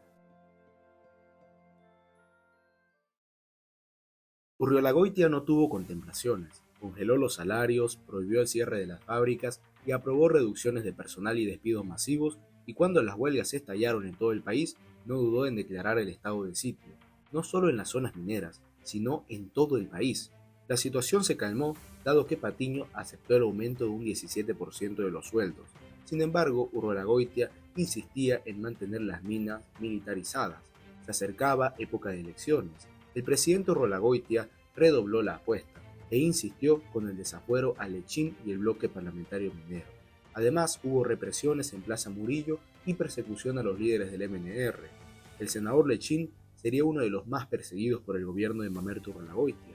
Con la crítica situación política, Lechín logra reunirse en La Paz con su viejo amigo, Siles Suazo, quien ya se encontraba en la clandestinidad. Se dirigen a la casa de una señora apellidada Bedregal, y allí Lechín se encontraría con otras 15 personas, las cuales también se encontraban en clandestinidad, entre ellos militares vestidos de civil y dirigentes del MNR. Y ahí es donde Siles mira de frente a Lechín y le dice directamente: estamos conspirando. Lechín decide unirse a la conspiración y compromete a las minas dentro de las mismas conspiraciones. El plan era declarar huelga y levantamientos en las minas que tenían menos presencia militar. De esta manera el ejército se movilizaría hacia dichas minas, descuidando las ciudades, y en ese preciso instante el MNR se levantaría en las ciudades y procedería a ejecutarse el golpe. Lechín se traslada a Oruro y decide dormir en el Hotel Edén, cuando de repente es despertado por un uniformado, el cual le dice: «Don Juan, despierte, está usted detenido». En medio de la fría noche lo suben a una camioneta, la cual en el camino gira bruscamente en el aeropuerto, donde se encontraban oficiales armados, y escuchó un avión que calentaba motores. Cuando ingresó al avión, vio otros líderes mineros y sindicales, como ser Mario Torres, Aníbal Vargas, Armando Loaiza y Guillermo Lora. Ahí se percató que el plan había sido descubierto por el gobierno y había fracasado. Cierran la puerta del avión y despegan rumbo a Chile, rumbo al exilio, sin dinero ni documentos, solo con la ropa que tenía puesta. De esta manera, y con la llegada de Urriolagoitia al poder, el bloque parlamentario minero desaparecería. Ninguna inmunidad parlamentaria valió lo suficiente para calmar la ira del presidente Urriolagoitia. El avión aterrizó en Antofagasta y posteriormente los exiliados fueron enviados a Copiapó. Allí fueron arrojados sin nada. Lechín tuvo que vender algo que atesoraba mucho, el reloj que le había regalado su padre en Caracas. El recuerdo era muy importante, pero de no venderlo se quedarían sin comer. Llegaron al único hotel del lugar y le comentaron al dueño que eran exiliados bolivianos y que no tendrían cómo pagarle, y querían saber si podían hacer algún trabajo para pagarle su estadía. Fue entonces que el dueño del hotel los envía a recoger camarones al río todos los sábados y traerlos en un camión. De esta manera pagaban su estadía en el hotel y tendrían para comer. Mientras tanto, las cosas en Bolivia empeoraron. La Federación, al conocer del exilio de sus dirigentes y parlamentarios, inició acciones violentas y duras contra las minas y el gobierno nacional. En siglo XX se alzaron en armas y lanzaban cartuchos de dinamita a los soldados que se encontraban cerca. Finalmente tomaron de rehenes a empleados extranjeros y nacionales, administradores de las minas de Patiño. El ejército decide intervenir y disolver la marcha y la protesta con armas de fuego. Es entonces que los acontecimientos se precipitan y los mineros deciden asesinar a un empleado norteamericano y otro boliviano de la Patiño Mines. Deciden fusilarlos. En este punto el ejército entra con todo su poder. Nunca se había visto una represión de tal magnitud hasta entonces. Los dirigentes sindicales y Lechín señalan que se trató de hasta 300 muertos, mientras que la versión oficial del gobierno señala 144. Lechín, Lora, Torres y los otros dirigentes ya no aguantaban más en Copiapó.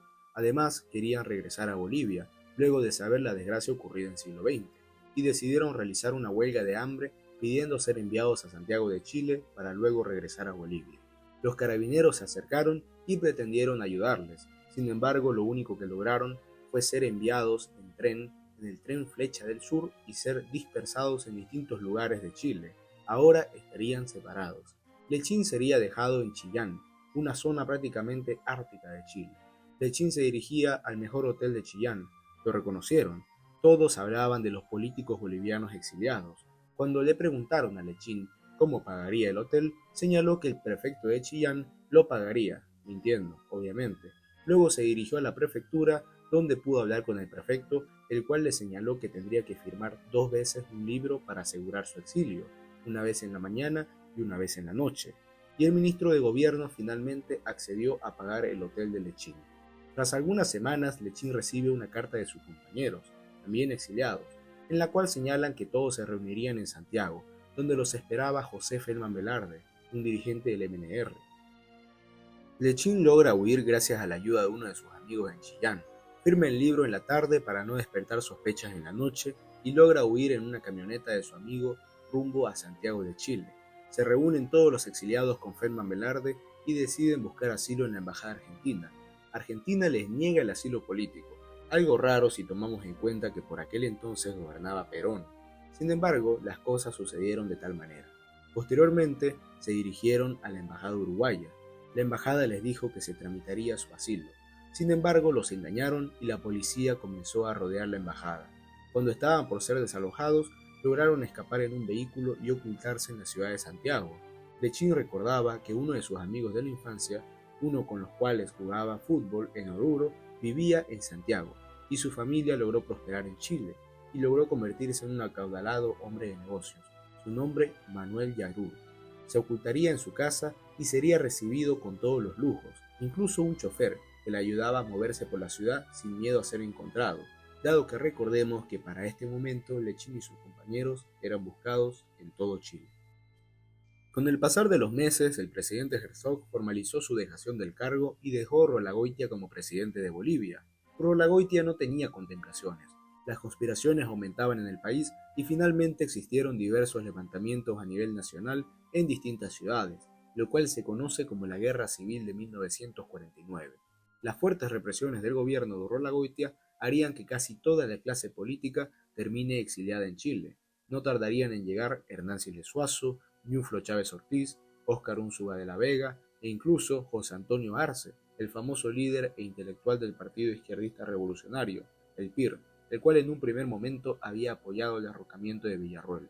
Sin embargo, fue espectador de cómo los posteriores gobiernos se fueron degenerando hasta llegar a la tiranía despótica de Rolagoitia, la cual no dudó en también exiliarlo. Allí todos los exiliados realizarían un pacto, dejarían a un lado sus diferencias del pasado, dejarían a un lado sus pleitos personales y dejarían a un lado sus ideologías.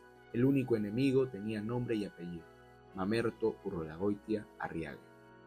El liderazgo de Lechín sobre los mineros era tan fuerte que incluso estando en el exilio no se atrevieron a cuestionar su cargo. En el sexto Congreso de la Federación en Muyuni ratificaron tanto la tesis de Pulacayo como a su secretario, el senador Juan Lechín Oquendo. Mientras tanto, en Bolivia, el régimen de Urrolagoitia creyó que luego de la represión podía dar cierto grado de democratización al país en las próximas elecciones. Urrolagoitia ignoraba o desestimaba el gran descontento popular que generó su gobierno, lo cual naturalmente impactaría en los votos del candidato de su partido, Gabriel González Tejada. Mientras tanto, la oposición a Rolagoitia buscaba organizarse. Juan Lechín y otros exiliados en Chile falsificaron documentos con el fin de lograr escapar del país vecino y dirigirse a Buenos Aires, Argentina. donde se organizaría el partido y se elegirían a los candidatos. Lechín sale de Chile bajo la documentación de Juan Latorre. Logran llegar a Buenos Aires. Antes de reunirse con Paz Estenssoro, Ñuflo Chávez Ortiz le comunica a Lechín que las bases del partido habían elegido la fórmula Paz Estenssoro presidente, Lechín vicepresidente.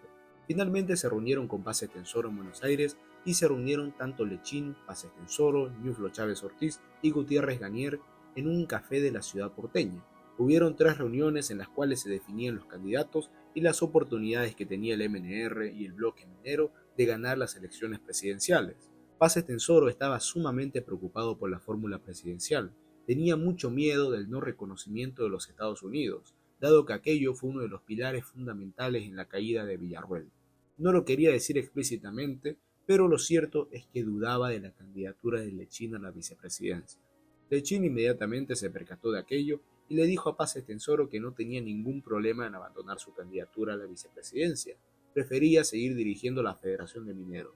Finalmente, dejó el cargo a disposición de la decisión que puedan tomar ellos. El comité político del MNR en La Paz estaba completamente dividido. Por un lado, tanto Rafael Otazo como Siles Suazo apoyaban totalmente la candidatura de Paz Estenssoro a la presidencia, y por otro lado, los disconformes y los que no confiaban en la figura de Paz Estenssoro apostaban por Lechín para vicepresidente con el fin de generar un contrapeso al poder de Paz Estenssoro dentro de la fórmula. Finalmente, tras el renunciamiento de Lechín, queda vía libre para la proclamación del binomio Paz Estenssoro-Siles Suazo. Lechín volvería a Santiago para continuar su exilio ayudado por su amigo Manuel Yarur.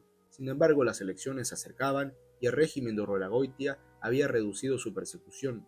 Por ende, Lechín decide intentar regresar a Bolivia. Logra burlar a los policías chilenos y en un vehículo se transporta hasta la frontera, la cual tiene que pasar caminando. En la madrugada, luego de largas horas de camino, logra encontrar una pequeña estación ferroviaria. Intentó evitar que los trabajadores lo vieran, sin embargo, todos lo reconocieron. Uno le estrechó la mano en silencio y luego le señaló dónde estaban los policías y cómo debía subirse al ferrocarril. Salió del ferrocarril poco antes de llegar a Viacha, donde existía un punto de control policial. Estaba muy cerca de la sede de gobierno. Algo interesante que denota la cercanía y el afecto que los trabajadores sentían por Lechín es que además de que todos lo reconocían, ninguno dudaba en ayudarlo. El conductor del ferroviario le ofreció techo y cama a Lechín en Viacha. Al dejarlo, antes de llegar al pueblo, le dio las indicaciones para llegar a su hogar, donde Lechín se establecería por 2 días. Sin embargo, a pesar de sus esfuerzos por llegar a La Paz, Lechín sería encontrado por la policía boliviana, enviado a una comisaría en el Alto y luego nuevamente sería enviado al exilio en Chile. Lechín no podía con la frustración. Estaba tan cerca de finalmente llegar a La Paz. Se llevarían a cabo las elecciones presidenciales. Urrolagoitia estaba confiado, pensaba que fácilmente su candidato Gabriel González ganaría la elección. Los medios de comunicación se esforzaban en enaltecer la imagen de González como un gran economista, mientras que despreciaban la imagen de Paz Estenssoro, mostrándolo como un simple contador. A pesar de todo, el debilitamiento y la escasa popularidad del gobierno hicieron que Urrolagoitia, el PURS y su candidato pierdan estrepitosamente las elecciones presidenciales, logrando imponerse de esta manera el binomio Paz Estenssoro-Siles Suazo. Sin embargo, no hay que pecar de ingenuos pensando que Urrolagoitia entregaría así de fácil el poder, que tanta sangre le costó mantener, y daría un autogolpe de Estado, con el fin de entregarle el gobierno a los militares, y evitar de esta manera entregarle la banda presidencial a Víctor Paz Estenssoro. De esta manera, una junta militar presidida por el general Hugo Ballivián Rojas tomaría el poder. Uno de sus ministros más importantes, y a su vez uno de los más significativos para esta historia, es su ministro de gobierno, Antonio Celeme Vargas. Celeme era un personaje maquiavélico y con fuertes pretensiones presidenciales. Se mostró cercano y conciliador con la Federación de Mineros, permitiendo que Lechín y los exiliados retornen a Bolivia, sin embargo con la condición de tener una reunión personal con el famoso líder de la Federación. Lechín se apersonó al ministerio. A Lechín le advertían que no sea ingenuo, que aquel ministro no era de fiar. Sin embargo, Lechín de igual manera se dirigió a la reunión. Al llegar al lugar, fue detenido y subido a un auto, en el cual lo llevarían hasta el estrecho de Tiquina para luego ser dirigido a la isla de Coati.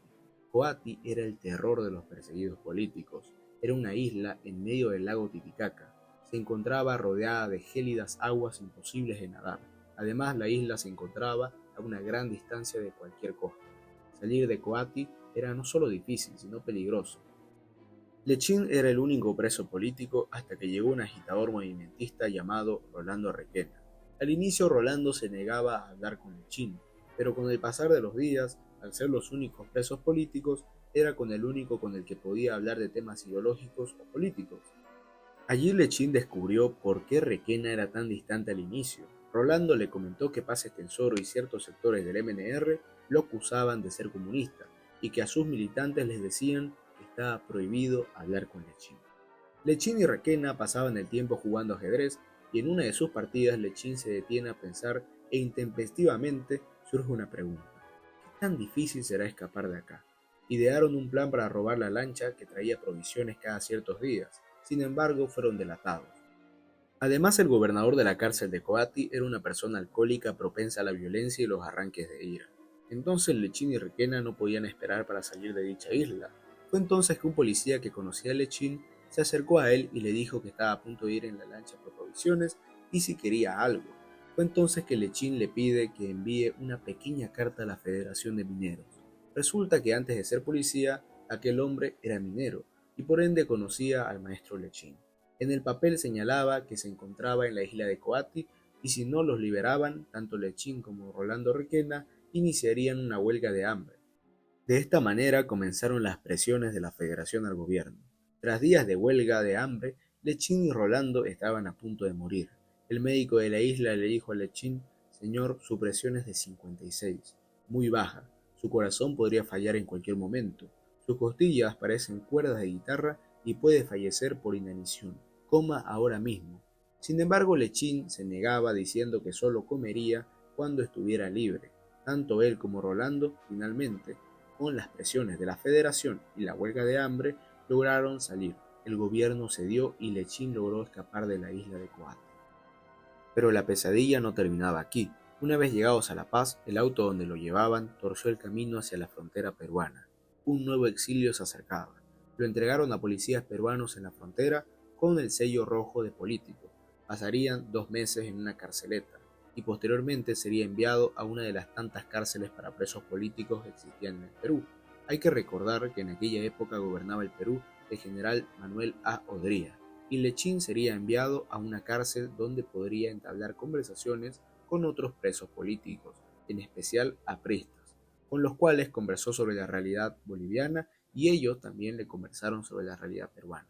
Para dicha y suerte de Lechín, el gobierno de Odría estaba siendo presionado por la comunidad internacional, y en uno de sus discursos Odría aseguró que en el Perú no existían presos políticos extranjeros. Antes de que los inspectores internacionales lleguen, el gobierno de Odría fue claro con el gobierno boliviano. Lechín ya no puede estar preso en el Perú. O nos señalan en qué punto de la frontera Perú-boliviana lo dejamos, o le concedemos asilo político. El gobierno boliviano respondería rápidamente. Lechín sería enviado en avión hasta Arequipa, de ahí a Juliaca, cercano a la frontera, y de ahí sería recogido por policías bolivianos, los cuales lo llevaron a la localidad de Laja, en pleno altiplano, donde Lechín pasaría 2 noches en el calabozo de la municipalidad, hasta que el gobierno boliviano lo llevó al aeropuerto del Alto. Luego sería enviado a un lugar alejado e inhóspito, cercano a la frontera con el Brasil. La localidad se llamaba El Rincón del Tigre. Espesa vegetación, mosquitos y un clima inclemente. El gobierno de Urrolagoitia representó toda una odisea política para Lechín. El Rincón del Tigre era naturalmente inaccesible a otras poblaciones del país. Se encontraba en una comunidad habitada prácticamente por menonitas, los cuales lo trataron bastante bien. Incluso Lechín terminó siendo profesor en una escuelita de la comunidad. Sin embargo, su exilio en el Rincón del Tigre duraría tan solo 15 días. De repente, mientras daba clases, escuchó el motor de una avioneta. El piloto, tras aterrizar, le dijo a Lechín: «Don Juan, vengo a llevarlo a Santa Cruz». Los mineros lograron su libertad. Tras aterrizar en Santa Cruz nuevamente tomaría rumbo a La Paz, donde se sorprendió al ver que en los titulares de los periódicos decía: «Lechín abandona la política». Inmediatamente le dicen que tiene que ir a reunirse con el ministro Seleme. Seleme lo recibe en su oficina en el Ministerio de Gobierno. Volvía donde había empezado todo, donde había comenzado su exilio. Tras entrevistarse con Seleme, este le dice claramente: hay dos condiciones para tu libertad. Renuncias a la Federación de Mineros y renuncias al MNR. A lo que Lechín respondió: ¿y qué pasa si no lo hago? Seleme le responde inmediatamente: vuelves a Rincón del Tigre. Lechín le dice que no puede renunciar y menos a la Federación. Entonces Seleme redobla la apuesta y le propone ser becado por el gobierno para estudiar sindicalismo en España. Lechín no aceptaría. Lechín le dijo: usted es militar, ¿qué pensaría si yo le pido renunciar a las Fuerzas Armadas? Es imposible, ¿no? Seleme piensa y le dice: es que Lechín, eres un problema, y uno muy grande, por lo menos comprometete a no salir de La Paz. A lo que Lechín acepta. Seleme le dice que en 15 días ya habrá evaluado su situación y que en 15 días lo quiere de vuelta en su oficina, para además reafirmar que no se haya escapado. Tras saber que Lechín estaba en La Paz, inmediatamente los mineros se ponen en contacto con él. Encontraría un alquiler en la ciudad de La Paz y tras su liberación le sucedería algo que cambiaría su incrédula visión sobre lo paranormal. En su dormitorio alquilado, en plena madrugada, Lechín se despertaría y al ver la esquina de su dormitorio quedaría perplejo. Vio a su padre, pero él estaba en Venezuela. No podía suceder eso. Se miraron fijamente durante unos segundos y en cuestión de un parpadeo su padre desapareció. No podía explicarse aquella aparición. Sin embargo, 2 días después, un cablegrama le respondería a sus dudas.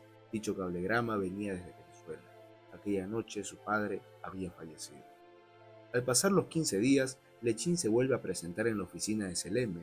Esta vez notaría cierto cambio ideológico en el general, el cual incluso mostraba mayor complicidad con el sindical. Seleme le pregunta a Lechín: ¿por qué eres enemigo de la Junta de Gobierno? A lo que Lechín respondería: porque es antidemocrática y favorece a los intereses de la rosca en detrimento de los intereses de los bolivianos. Los varones son sus amos.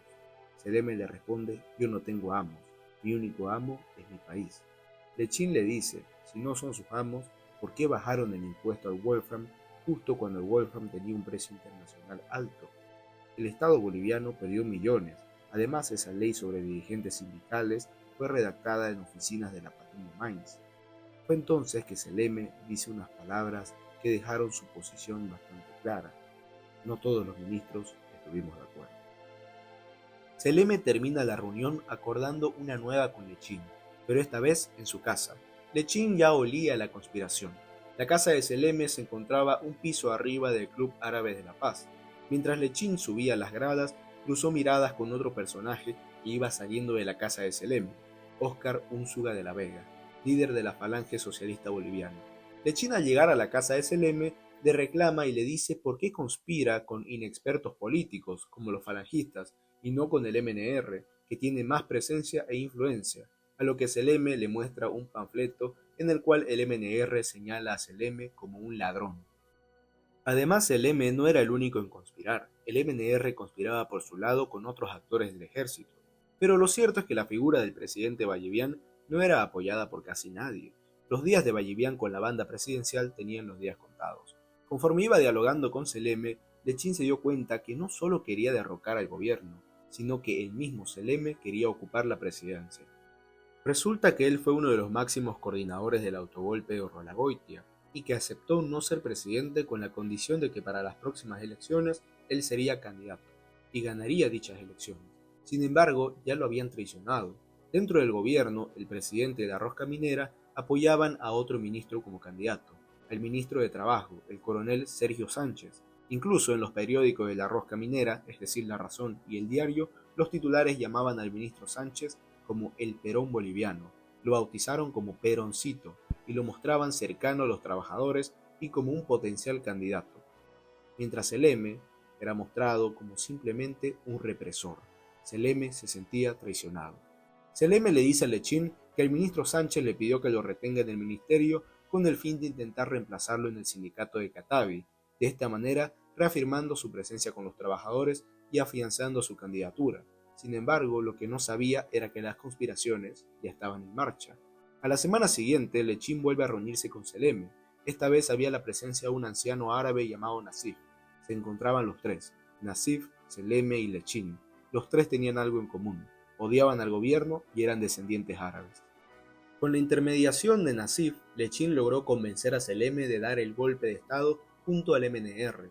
Le señaló que tendría mucho más respaldo y que además tendría la línea ideológica de Radepa y el legado de Villarroel, al cual Seleme admiraba. Finalmente Seleme dice: de acuerdo, con el MNR.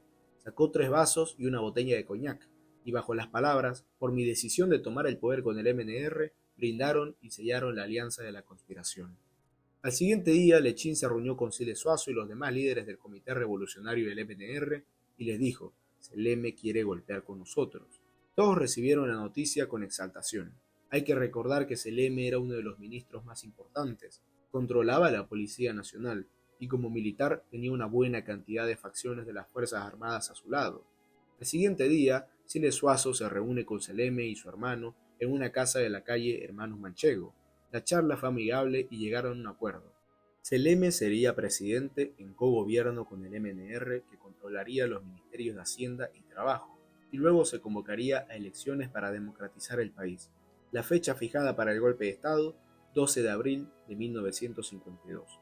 El Comité Revolucionario estaba compuesto por Seleme, Siles, Lechín, Adrián Barrenechea, Hugo Roberts, Raúl González y Roberto Méndez Tejada. Estos fueron los arquitectos de la Revolución del 52.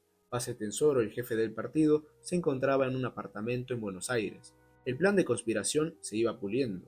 Se apresaría al presidente Ballivián, mientras que los mineros declararían huelgas y protestas para distraer a las tropas restantes, mientras que los fabriles tomarían las ciudades. El martes 8 de abril de 1952 se encontraban desayunando cuando de repente ingresa apresurado el secretario de Seleme, diciéndole que el general quería verlo con urgencia. Resulta que el presidente Ballivián realizaría cambios en su gabinete y la permanencia de Seleme se puso en duda, dado que los rumores de conspiraciones habían llegado a oídos del presidente Ballivián. Seleme le dice a Lechín que no tenían más tiempo para el golpe. Las cosas se sucedieron de la siguiente manera. En reunión de gabinete, el canciller Tomás Antonio Suárez mostró una serie de telegramas donde distintas regiones del país pedían un cambio de gabinete. Seleme, para no parecer sospechoso, estuvo de acuerdo, a lo que el presidente le pide a su secretario particular redactar la renuncia de sus ministros de inmediato. Sin embargo, Seleme persuadió a Ballivián, diciéndole que si provocaba esta crisis de gabinete, desfilaría solo, sin ministro, en el Tédium de la Semana Santa, lo cual daría una muy mala imagen al gobierno. Luego del Tédium, los cambios de gabinete eran inminentes, y si Seleme no era ministro, el plan se desmoronaba. Seleme se reúne de urgencia con Siles y ambos llegan a un acuerdo. El plan se adelantaba.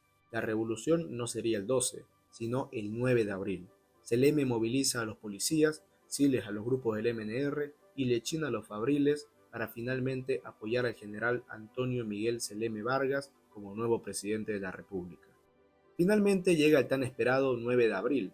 Lechín, en los primeros rayos de la mañana, se dirige a las fábricas donde lanza arengas y discursos para convencer a los trabajadores de unirse a la revolución y comunicarles que ese día caería la rosca y caería el gobierno de Ballivián. Llegaron a la fábrica de Soliño y de ahí bajaron a la plaza Antofagasta, donde asaltaron un arsenal del cual sacaron 200 fusiles, de los cuales 100 estaban en condiciones para disparar. No tenían mucha munición, pero eso era el comienzo de la revolución del 52. Los obreros de la Cervecería Boliviana Nacional y la Textilería Said se unen al alzamiento. No existía resistencia. Los obreros cruzaron la ciudad a la cabeza de Lechín hasta llegar a la Plaza Murillo, donde expectantes esperaban ver salir a Antonio Seleme del balcón presidencial, para así confirmar el derrocamiento de Ballivián. Sin embargo, ni Seleme ni Siles aparecían. De repente un taxi se estaciona al lado de la multitud y de él sale Siles Suazo. Todos expectantes esperaban el mensaje de Hernán Siles Suazo, un mensaje de victoria. Sin embargo, su mensaje fue ambiguo. Gritó: volveremos, venceremos y perdonaremos. Hizo la señal de la V de la victoria y gritó: viva el MNR. Nadie lo secundó. Todos estaban confundidos. Sin duda, algo había sucedido. En el Ministerio del Interior, el ministerio de Seleme, le decían a Lechín que ingrese a Palacio. Sin embargo, Seleme todavía no se encontraba allí. Entonces, para ahorrar tiempo, Lechín hace un discurso en el balcón que da a la catedral, pero su discurso se vería interrumpido por sonidos de ráfagas, los cuales eran los primeros intercambios de balas entre los policías de Seleme y las secciones del ejército todavía leales a Vallivian. La lucha había comenzado. En un primer momento, las tropas que enfrentaban al golpe de Seleme, es decir, las comandadas por el general Humberto Torres Ortiz, jefe de Estado Mayor, comenzaron a imponerse. Para este punto, los regimientos que apoyaban a Seleme comenzaron a replegarse. El golpe había fracasado. Tanto Siles como Seleme veían al derrocamiento derrotado. Sin embargo, ya existía en las calles una rebelión popular. Habían fabriles armados. El palacio de gobierno estaba tomado. La revolución no estaba completamente perdida. Ya no era una cuestión tanto del MNR o de Seleme y los golpistas, sino algo que en ese momento espontáneamente se había formado. Tanto Lechín como Rolando Requena bajaron en dirección al estadio Hernando Siles, un lugar estratégico. Allí algunos murieron a causa de la explosión de un proyectil de mortero. Sin embargo, tenían un objetivo claro: el cuartel general de Miraflores. Al llegar al cuartel, no encontraron a prácticamente nadie. Pensaron que en el cuartel la lucha sería cruenta. Sin embargo, no había pasado nada. En el cuartel solo había un soldado, el cual, dirigiéndose a Lechín, le dijo: «Los civiles no están cumpliendo con la tregua». ¿Pero cuál tregua? Lo que estaba sucediendo fue que Siles, al ver el repliegue de las tropas leales a Seleme, se contactó con militares con el fin de llegar a un pacto de tregua en la Nunciatura Católica. Creía que la revolución sin las tropas de Seleme no tendría la fuerza de tomar el gobierno y que se evitaría de esta manera un derramamiento de sangre. Sin embargo, los civiles seguían en las calles. El general Torres Ortiz amenazó y prometió aplastar a los civiles armados de Lechín si es que no se replegaban. En el Alto se acumulaban las tropas del general Torres Ortiz y mientras tanto Antonio Seleme dio la insurrección por terminada y decide buscar asilo político y es recibido en la Embajada de Chile. Mientras tanto, Paz Estenssoro, que se encontraba en Buenos Aires, frente a los periodistas, se limitó a decir: «Supongo que el nuevo gobierno, constituido provisionalmente, adoptará la decisión de convocar a elecciones a fin de normalizar la vida institucional de mi país». Claramente, si ni los mismos líderes MNRistas que estaban en el país veían la potencialidad de la revolución, peor lo haría un Paz Estenssoro que se encontraba en Buenos Aires. Al día siguiente, el general Torres Ortiz cumplió con su amenaza. 5 regimientos bajaron desde el Alto y el combate fue cruento. Decenas de muertos, centenares de heridos. Los fabriles se dirigen a Calconi, justo sobre el cerro donde se encontraba el arsenal. Luego de combatir y luchar, muertos y heridos por todos los alrededores, lograron tomar el arsenal. Calconi fue un gran impulso para la revolución. Además, muchos soldados de Torres Ortiz comenzaron a desertar o a cambiarse de bando. Muchos tenían hermanos, amigos y familiares combatiendo del lado revolucionario. Incluso los carabineros, que en un primer momento obedecían solo las órdenes de Seleme, desacataron el pedido de desertar y continuaron luchando. Poco a poco los regimientos de Torres Ortiz fueron derrotados. La Fuerza Aérea se rinde y los mineros de Milluni dinamitan los cuarteles y de igual manera en Oruro los mineros lograron derrotar al 2º regimiento y tomar la ciudad. Mario Torres y Manuel Barrau por poco fueron fusilados, pero la revolución triunfó en Oruro. Cuando Lechín y los fabriles bajaron a Miraflores, el cuartel ya levantaba bandera blanca. La insurrección había triunfado. Sin embargo, ni Siles ni la cúpula del MNR estaban conscientes de la magnitud de lo sucedido. Se encontraban negociando un pacto de tregua con Torres Ortiz, cuando el general ya había sido prácticamente derrotado. El cuartel de Miraflores había caído, y aún así la dirigencia movimentista estaba dispuesta a pactar un gobierno civil-militar. Siles entonces le pide a Lechín que lo acompañe a Laja para firmar el pacto con el ejército y el general Torres Ortiz. Lechín rechazó asistir a Laja, pues lo consideraba un despropósito. Sin embargo, Siles sí fue. De aquella reunión en Laja surgió el conocido Pacto de Laja, el cual decía lo siguiente: pactaba el respeto a las Fuerzas Armadas de Bolivia, las cuales habían sido derrotadas, además la instauración de un gobierno transitorio a la cabeza de Siles Suazo y, por supuesto, el fin de las hostilidades. Siles volvió a La Paz e ingresó a Palacio de Gobierno. Allí, con gente del MNR, fue posesionado como jefe de la revolución y presidente de la República. No pasaban ni horas cuando comenzaron a surgir pugnas en el MNR. Unos pedían que Siles se quede como presidente y otros pedían que Paz Estenssoro vuelva de Buenos Aires y tome posesión como presidente, amparado por su elección de 1951. Lechín, por otra parte, apaciguó los ánimos de los trabajadores, los cuales incluso querían linchar a los cadetes del colegio militar. De esta manera, a su vez, colaboró, esté de acuerdo o no, con el Pacto de Laja. Sin embargo, señaló que el ejército tendría que cambiar su visión para con el país y con los trabajadores. La revolución había triunfado, no una revolución del MNR, no una revolución de los militares, no una revolución de Siles o Seleme, peor de Paz Tesoro, que había dado la revolución por derrotada, sino la victoria de la revolución hecha por el pueblo boliviano, por policías, fabriles y mineros. Esa fue la verdadera revolución del 52.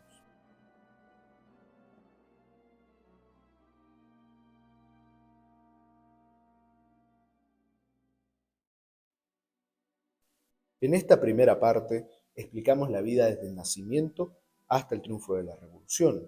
Es de vital importancia para la biografía de Juan Lechín entender toda la odisea política que sacudió a Bolivia y sacudió la vida particular de Juan Lechín Oquendo para poder comprender la figura a cabalidad.